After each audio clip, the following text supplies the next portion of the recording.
Hey, I'm Grace. Thank you for visiting our website. Do you need a professional event manager? Do you need someone to take care of your event? Our professional team has experience, and we can assure you that you will get the best services. Check out our past work.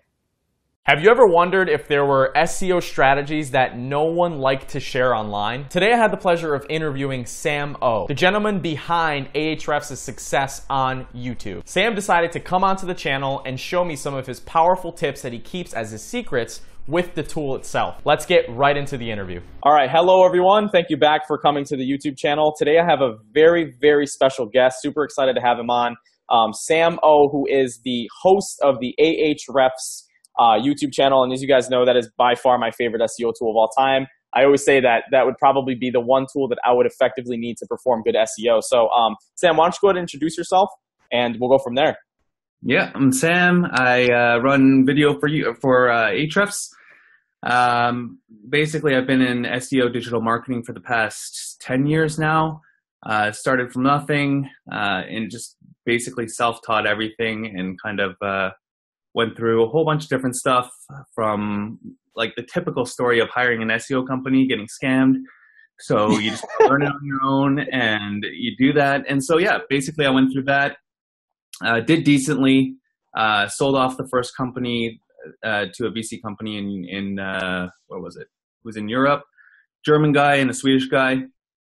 And then from there, I just started building different websites. I ran a lot of experiments, built eBay stores, Amazon stores, affiliate sites, and then I've done a lot of consulting, and now I'm with Ahrefs. And so I've put a lot of that other stuff to the side and just focusing here.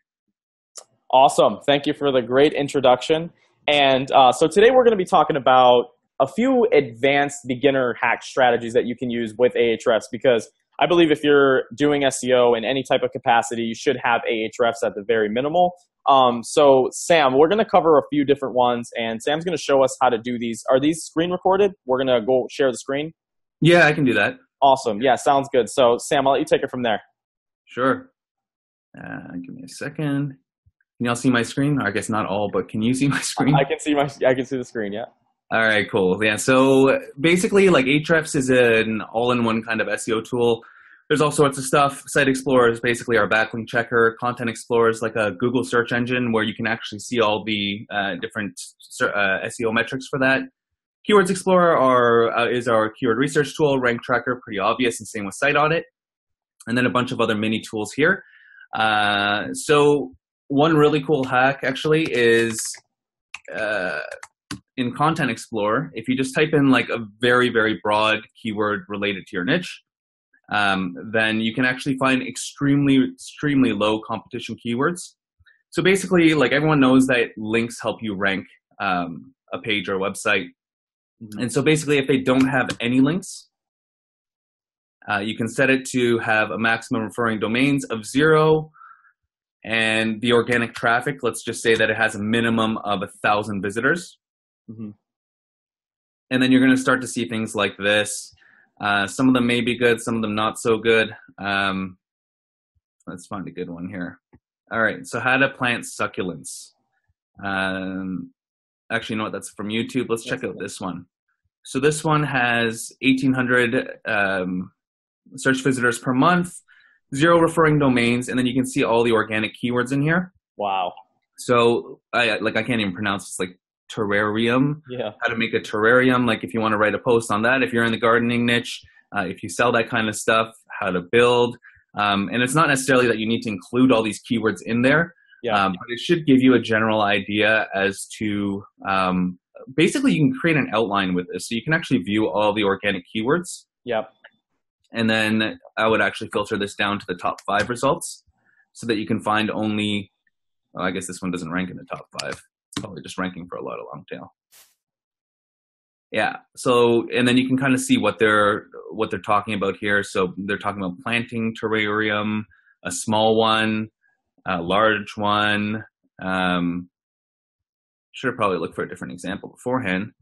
But you get the point, right? Yeah. Is that you can find some pretty solid keywords doing something like this.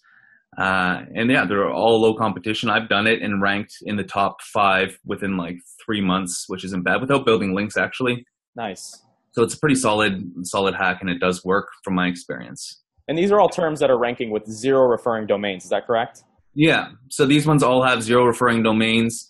Content Explorer weeds out a lot of the results. For example, like in gardening, at least, there's only 87 results. I'm sure if we pick something that was lower or something that was less competitive, then we'd be able to find something. Yeah. Can't think of anything off the top of my head right now. But yeah, like there's a lot of stuff that you can do within Content Explorer. And then you can even, like if you have a weaker domain, then you can set it from, I don't know, let's just say like up to a maximum of 40. And I don't know how we got more results all of a sudden, but we got more. I don't even know what these are. I don't even know how that happened. But yeah, that's something that I'm going to have to report to them. Yeah. All right, it's interesting. Oh, no, you know what? The topic is empty there. Yeah. Anyway, you get the point, right? Yeah. Yeah. What else is there? There's keyword research hacks too, right? Yep. It's not really a hack. It's more of a strategy, but you can type in a pretty generic keyword. I don't know. Give me any keyword that's in a broad generic niche. Let's do baseball. All right. So we'll do baseball. Searching in the US, you see all the search traffic and the click stuff. But if you just wanted to generate keyword ideas, you just go to phrase match, or you can go to having same terms. Both work equally well. And then from here, let's say that you sell baseball cards, right? Yep. So you only want to find stuff that's related to baseball cards. So you just type in cards, and you'll have 32,515 ideas. And let's just say that you want to go for low competition. Wow, that's amazing. Set the keyword difficulty to 0. Wow. And it's all sorts of stuff like this. Like, I guess these would probably be product pages. And so when you see keywords like this, something that you should be looking for first is like, okay, great. Like they have 1,000 searches for 1990 Topps baseball cards, but you need to look at the search intent. Yep. And so when you look here, you're going to see a bunch of these. So I would just open up like the top 5 results or whatever. Yep. And you're going to find out what kind of pages that they are. So these ones, it looks like they're product pages. Yeah. Right? Or these might even be affiliate, but they're not blog posts. So basically you're looking for whether they're like a category page, a product page, a blog post, or whatever it might be. And then from there, you would want to be able to serve that same search intent. And so you go kind of in that same direction. So for example, if you're seeing all product pages, you don't want to create a blog post because your chances of ranking are probably slim to none. Yeah. Now let me ask you, Sam. So have you ever seen a product page rank? But you've also seen like an affiliate website writing a bunch of like let's say 17 best baseball cards. Do you ever see that rank alongside with product pages? I do. Supplements is a good example, actually. So here you're going to you see this graph here.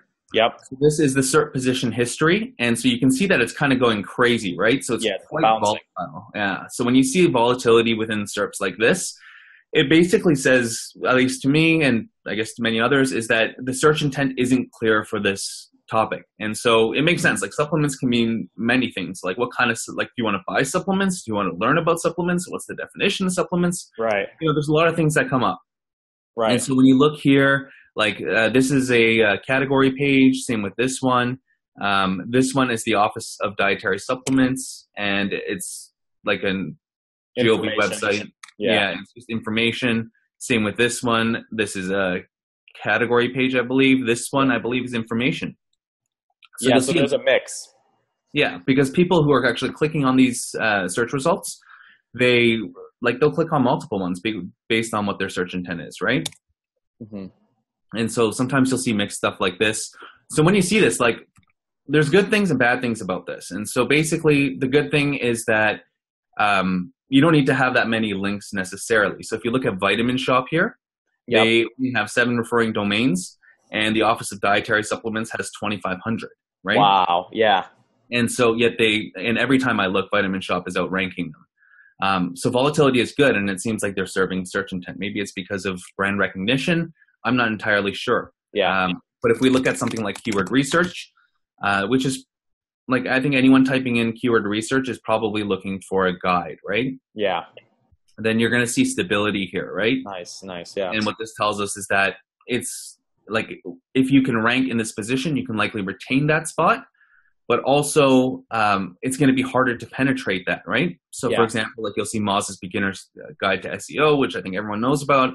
And I think they've held this position for like ever. I think stable. when they switched from HTTP to PS.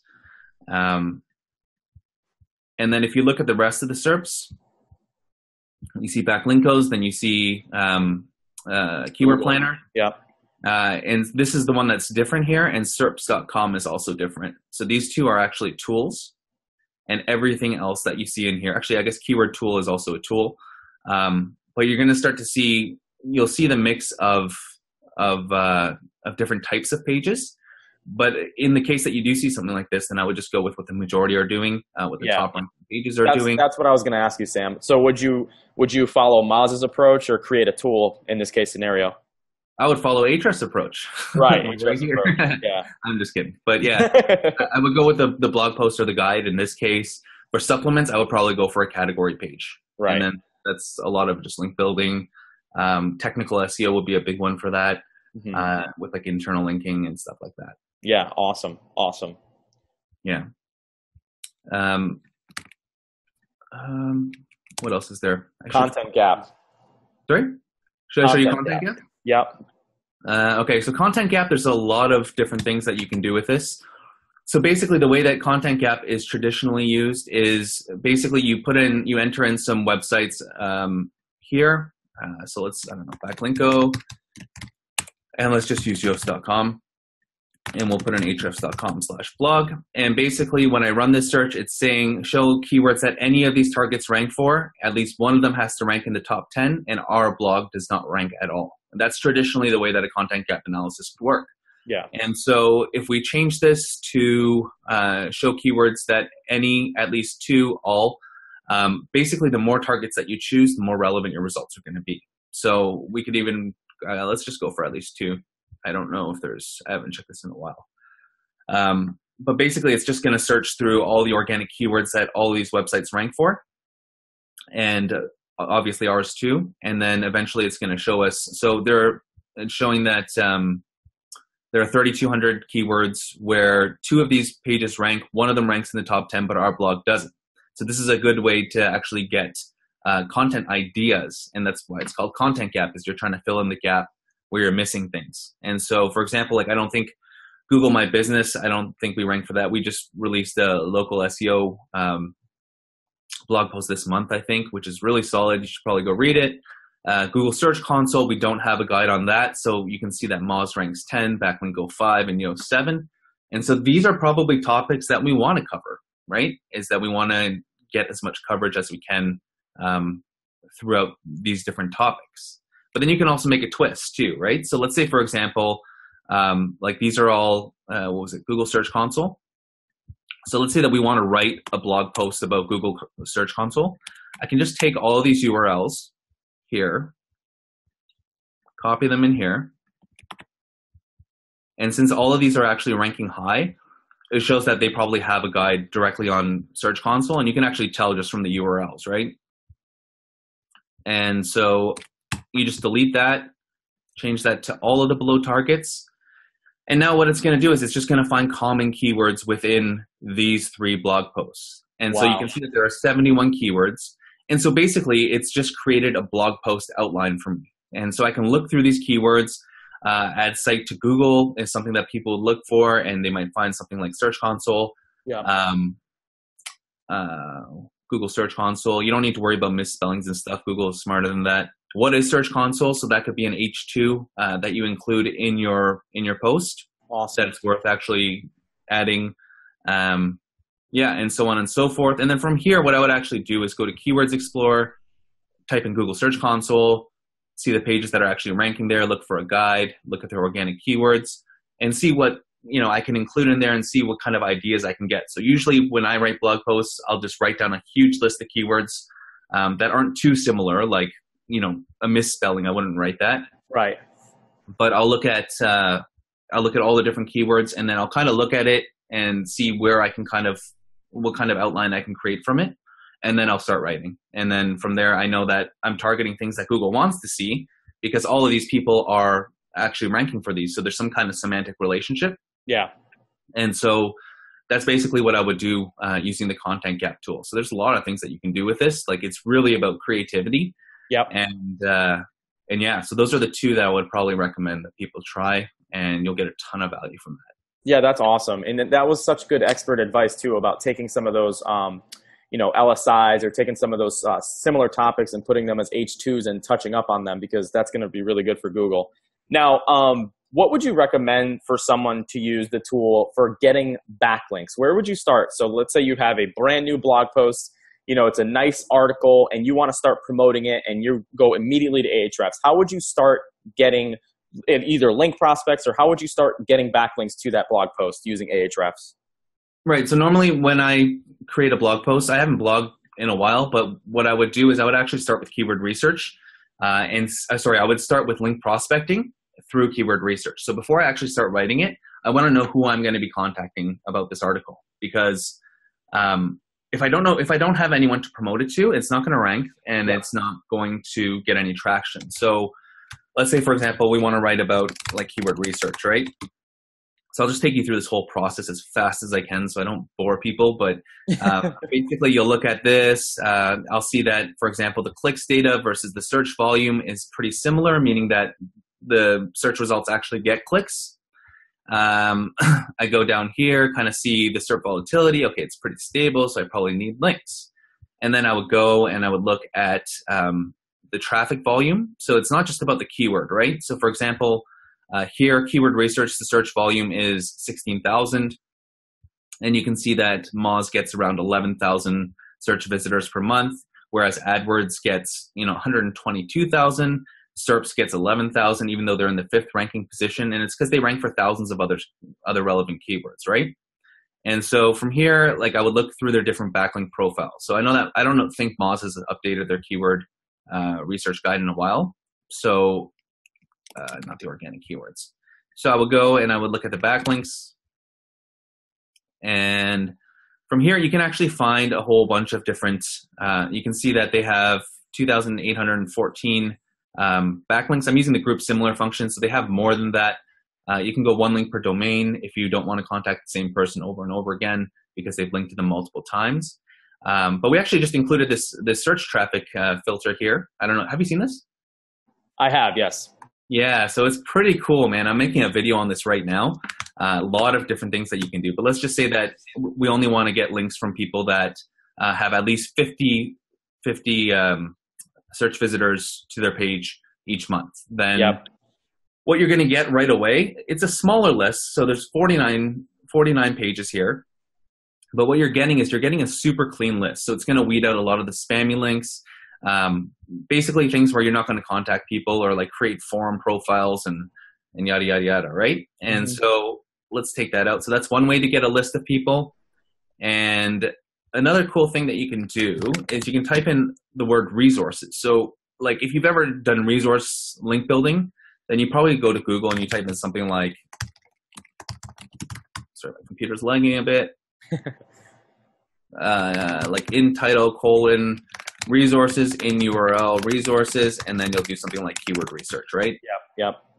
So like, and you're going to end up getting a whole bunch of like crap that you have to filter through. Some of them will be good, like Drupal resource links. Yeah, sure, you might get something from there.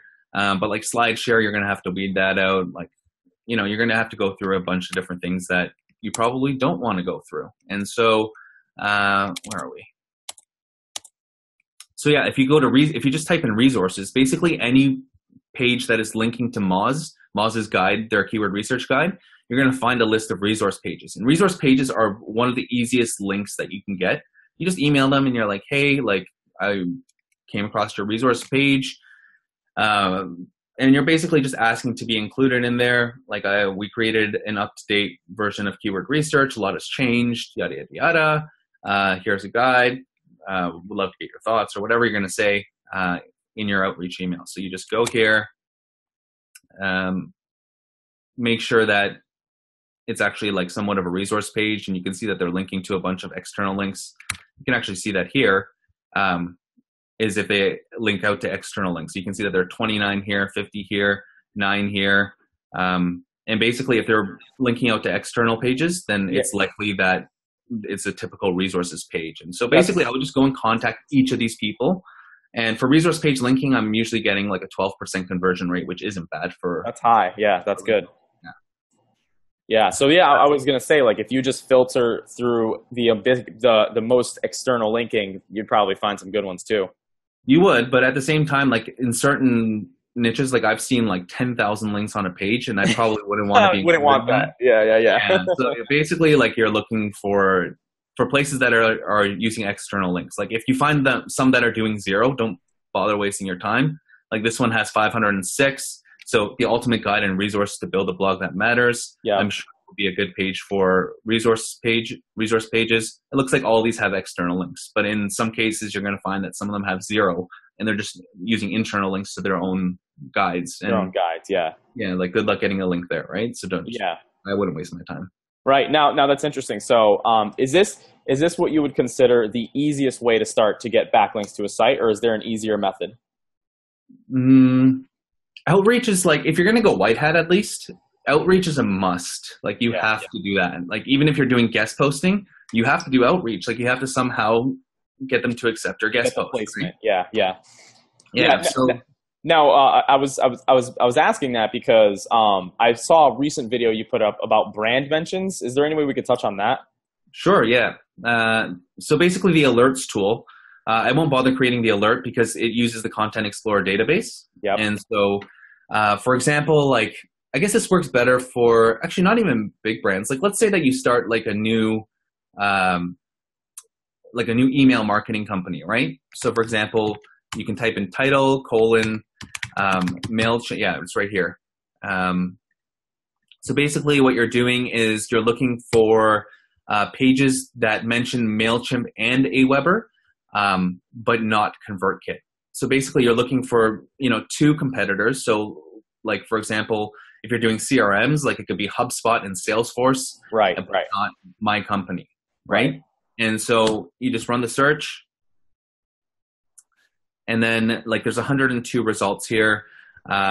Like my wife quit her job. I forgot what this guy's name is, but he's writing a comparison between MailChimp versus Aweber. And if I was ConvertKit, then I could just email him and be like, hey, like Sam here from ConvertKit. Saw that you wrote about MailChimp and Aweber. Have you heard of us? Forbes called us the best, whatever. This place called us whatever social proof you're going to use in your outreach email. That's brilliant. I'd love to give you, a trial, or trial is not a good word, but I'd love to give you a partner account to try it out and whatever. And I'm not even going to ask him for a review because he's already done it. The context of the relationship is like that. And like, I hate getting outreach emails where people are like, I'll do this for you if you do this for me. Like, personally, I'm not a fan of that. Yeah. It's just like, I believe in the rule of reciprocity, right? It's just, or like people will do things good for you if you do good things for them. Anyway, that aside, like you can also do something like this. So the highlight unlinked domains thing here is going to highlight any websites that have not linked to this website. And the thing is with SEO, you want to get as many unique linking domains back to your website. So for example, my wife quit her job, has not done that. Neither has this. WordPress.org has, and I think it's because they have a plugin. So regardless, even if they had like a blog post on it, I probably wouldn't prioritize them as number 1. And same with these, like all these sites have linked to ConvertKit.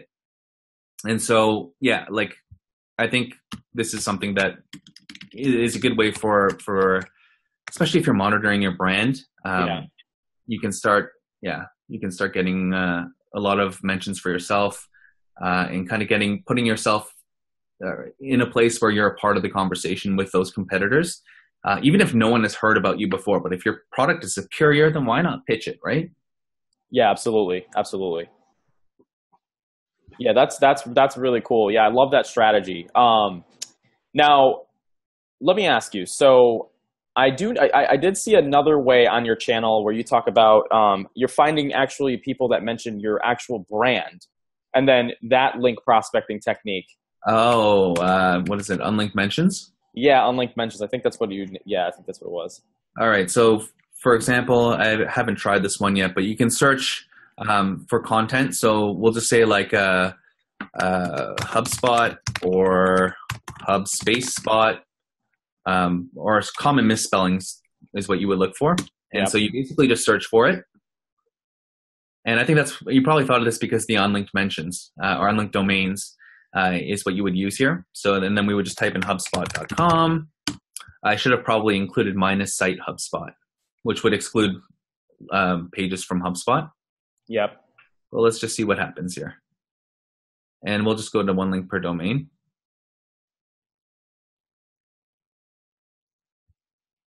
But HubSpot probably has a lot of links. Yeah, a lot. Yeah, I've looked through their backlink profile. It's pretty impressive. And bad example again. There we go. Well, this is the iTunes store, but for example, this one's in Spanish. But yeah, like you can see that this place has not linked to HubSpot ever. So basically you can just go and you can contact them and be like, hey, Sam here from HubSpot. Thanks for mentioning us. Really appreciate, I don't know, the sharing or whatever it is. Notice that you didn't link to us. Would you mind adding that? And maybe craft it in a little bit of a better way than that. But you can basically ask these people to start linking back to you. And like they know who you are because they're talking about you. Right. And so, you know, your chances of getting a link are quite high for this. Mm-hmm. Yeah, that seems like it would work very well. Easy conversion there.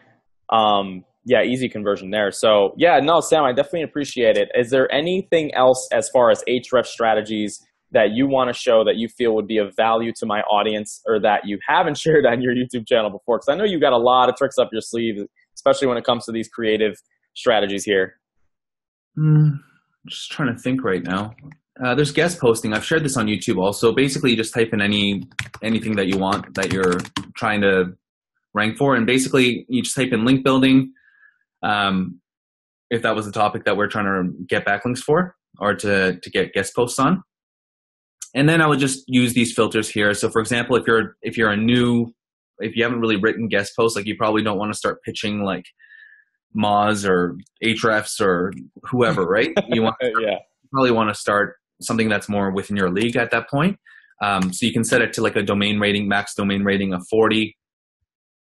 I have this one still connected. It doesn't really matter. Yeah, but you would want to select the 1 article per domain because you don't need to pitch the same site multiple times. And then from there, you're basically going to have, I would do the highlight unlinked domains again. I don't know what's going on here.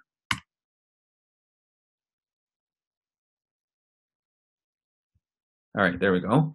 And so, yeah, and then from here, you can see that all the domain ratings are like this. And just because they don't have a Write For Us page, it doesn't mean that you can't guest post for them. Right. But basically, you have a massive list here of people who are writing about link building and SEO. And so you can pitch them a guest post based on that, right? And so I would do this. So, for example, highlight unlinked domains, and then I would click on the, let me move this thing here. Click on the export button, and then I would export only the highlighted unlinked domains. And then I'm going to get a spreadsheet with basically all the sites that have never linked to us before. And then I'm going to go through the different metrics, like how much traffic are they getting? Like, are they using black hat tactics that I don't want my links to be a part of? And then I would start pitching these sites. And I wouldn't pitch like 10,000 sites all at once because, you know, even if 5% accepted your post, like you're screwed. Try to, you know, get all that going. But yeah, you know, pitch a few at a time. People don't always respond right away. Some people, you know, kind of kill the conversation sometime in the middle. But yeah, so you're going to get a huge list of very, very relevant guest posting prospects. And, you know, you can filter this out and just put like English, if that's the language you speak. Or if you're speaking a different language and you don't want to write in English, then, you know, you can do something like Spanish. And you're going to get a solid list compared to going through Google and trying to find these people. So like 836 sites that have the word link building in it, and we can see which ones have and have not linked to us before. So really, really helpful to do this. Yeah, that's amazing. That's amazing. All right. Well, yeah, so thank you for that bonus strategy there. I appreciate that. I always love learning from your channel. I think, you know, you guys are doing such an excellent job with production, coming up with little creative things in the beginning. it's just amazing. But anything else that you want to touch up on? I just got a few more questions, and then yeah. Yeah, I just remembered another one here.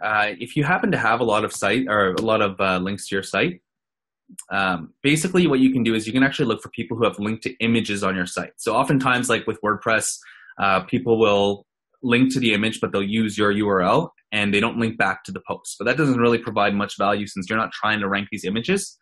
And so, for example, here,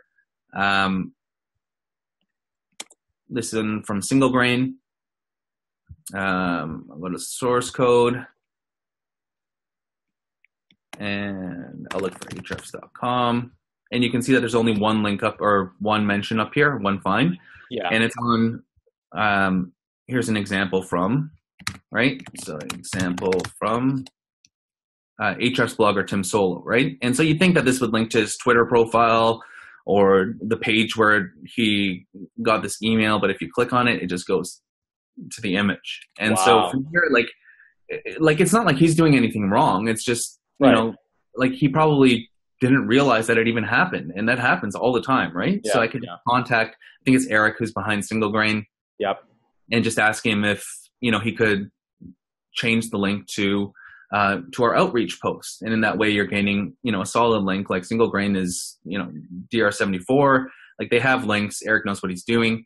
And so it's, it's a good chance that he could go in or ask his editor to go in and edit that link. And so, doing stuff like this, it's just a matter of filtering through some of this stuff. And again, like there's 980 here. That'll take you quite a bit of time. So you can look for just do follow links if you wanted to, just the English links, traffic that brings it down to whatever fits the bill for you.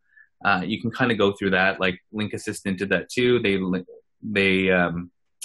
link to our image on featured snippets, it looks like, on the top 30, when they could have just linked to our featured snippet study where the image was actually found. And so doing stuff like this, you don't even have to have a huge site with links.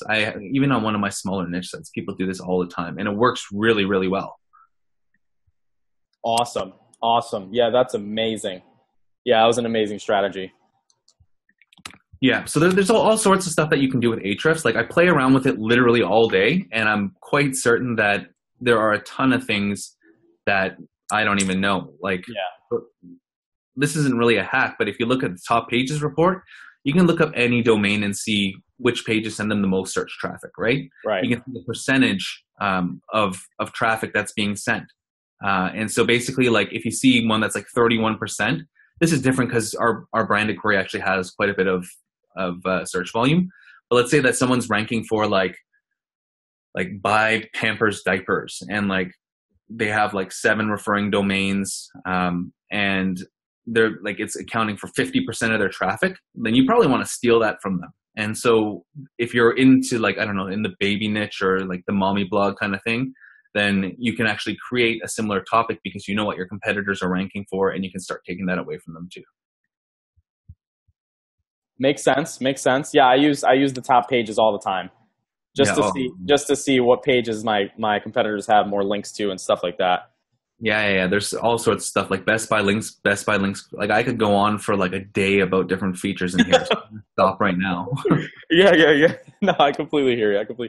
Yeah. So, well, I appreciate you sharing with us all of these Ahrefs tips because, the tool really is so comprehensive. I can't swear enough by it. I think every agency needs it. It's pretty self-explanatory.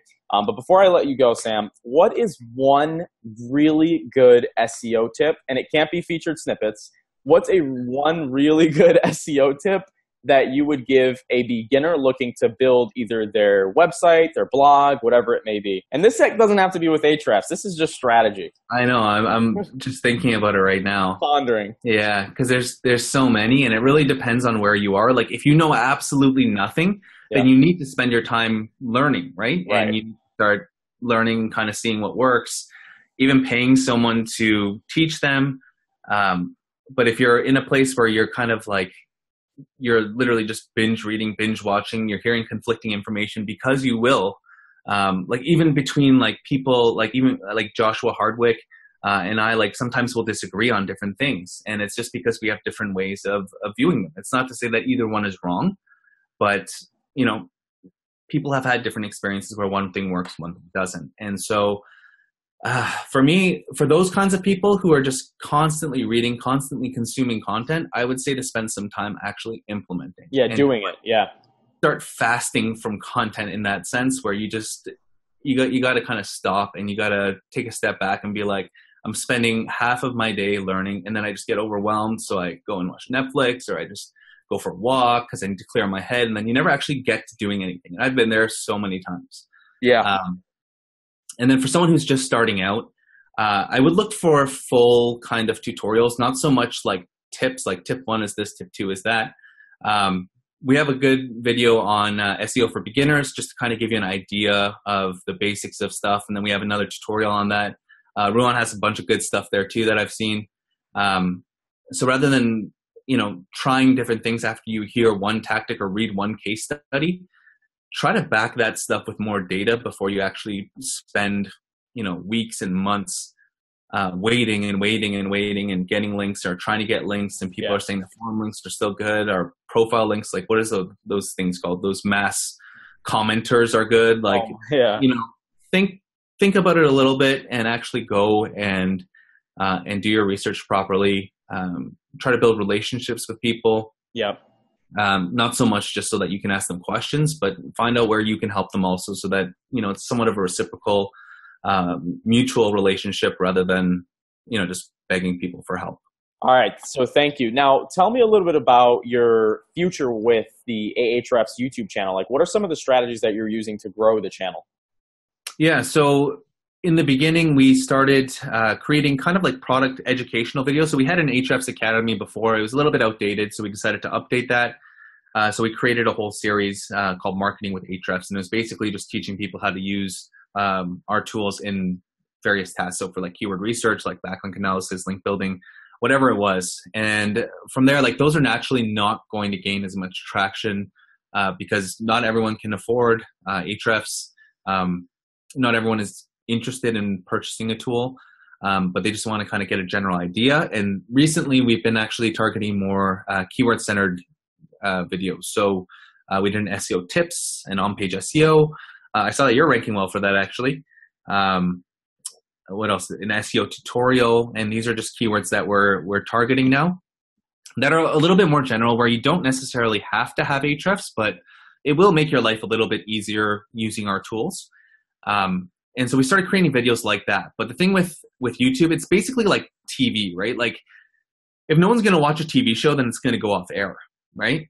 And so you're basically fighting for people's attention. You're trying to get their attention for as long as possible. And the longer that you can keep it, not necessarily just on one video, but there's session time, right? So if they go to another video, which is why we use cards all the time, then, it's going to help with your rankings. It's going to help with your suggested views, et cetera, et cetera. So couple things that we've been doing, and if anyone who's watching is a creator, this sounds so cliche, but if you work on the titles and the thumbnails, I know it's cliche, don't judge me, but honestly, like, if you look at some of our thumbnails that we've been doing recently, they're a little bit different, and you have to almost think for like a second or two to know what it's doing. Let me pull some up, actually.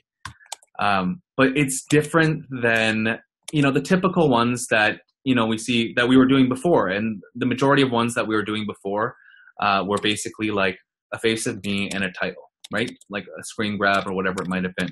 Yeah. And then we started doing this. Let me just share my screen real quick. Can you see that? Yeah, I can see it. Yep. So like, for example, this on-page SEO one, right? Like, you look at it and you kind of have to think for a second. You know that it's about on-page SEO, and then you see that I'm on the page, right? And, it's something like that. Or like the SEO tips one, I'm holding a tips jar, and then there's it's, climb the Google rankings. It's kind of something a little bit unique to what we're doing, yet it's still relevant. Like Google search operators, like it's something that catches people's attention. And for us, at least, like, we're not really into like the clickbank, or not clickbank, clickbaity, or anything that someone might assume is clickbaity. And so, we're a little bit more careful with our headlines. So they're more straightforward and to the point.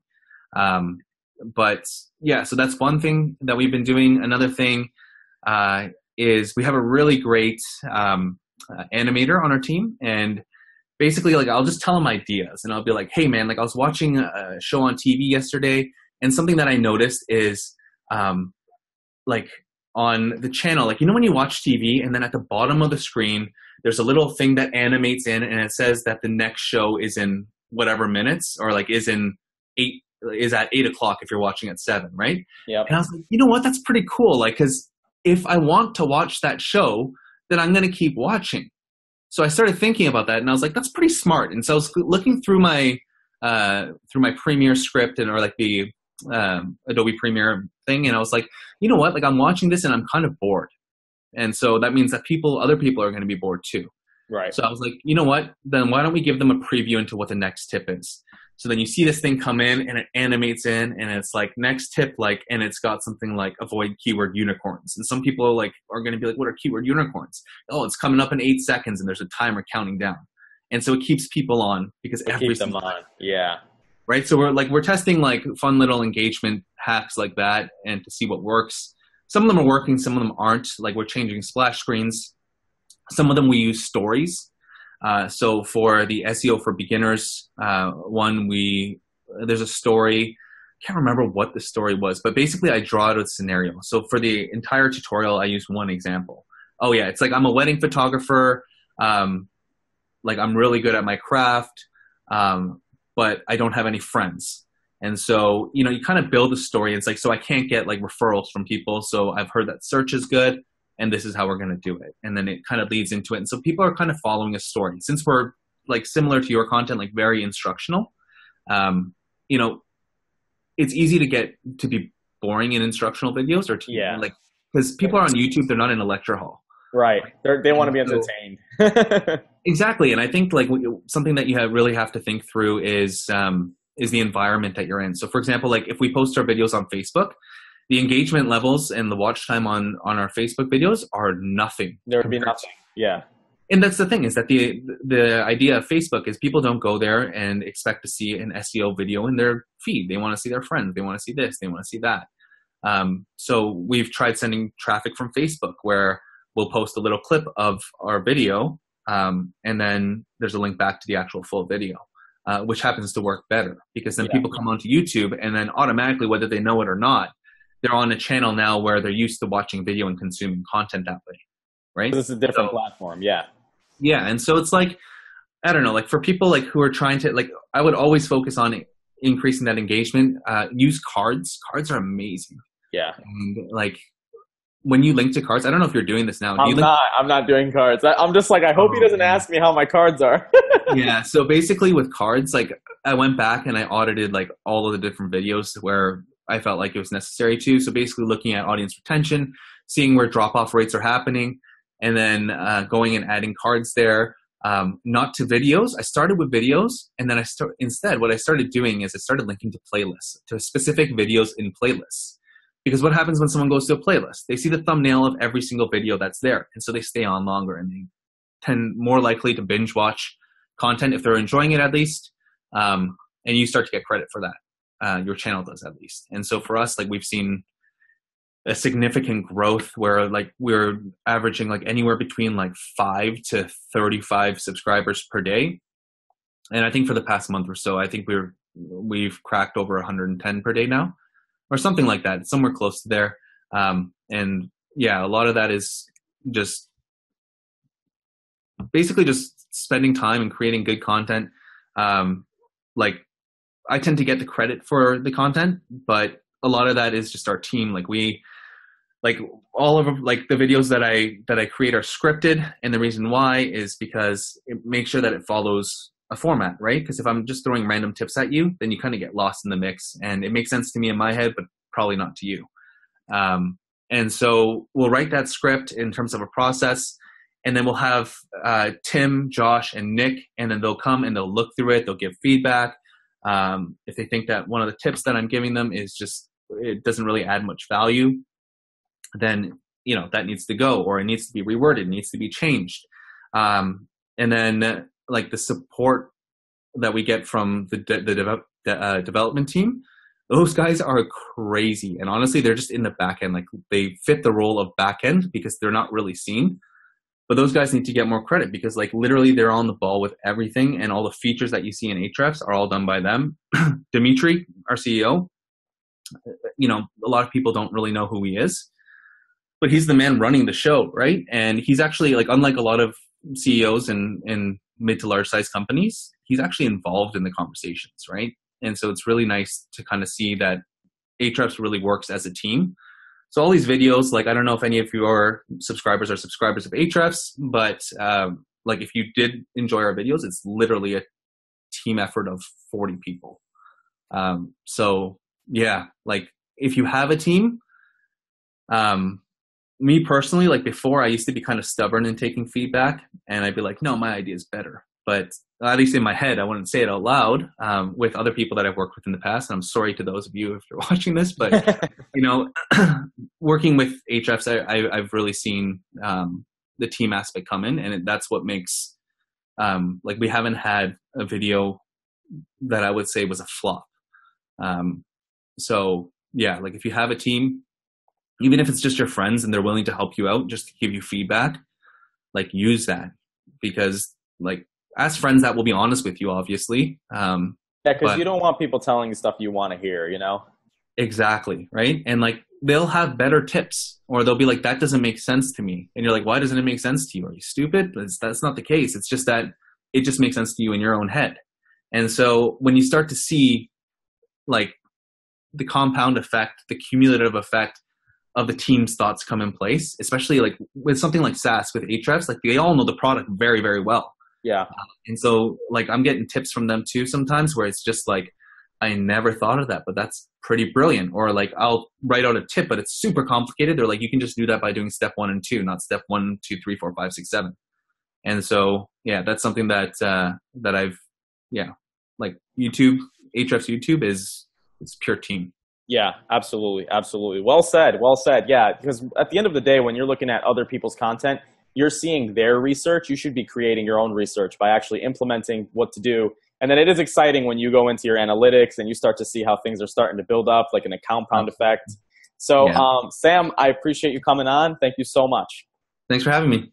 All right. Thank you. So I hope you liked our video and that you'll give us a call. Thank you very much.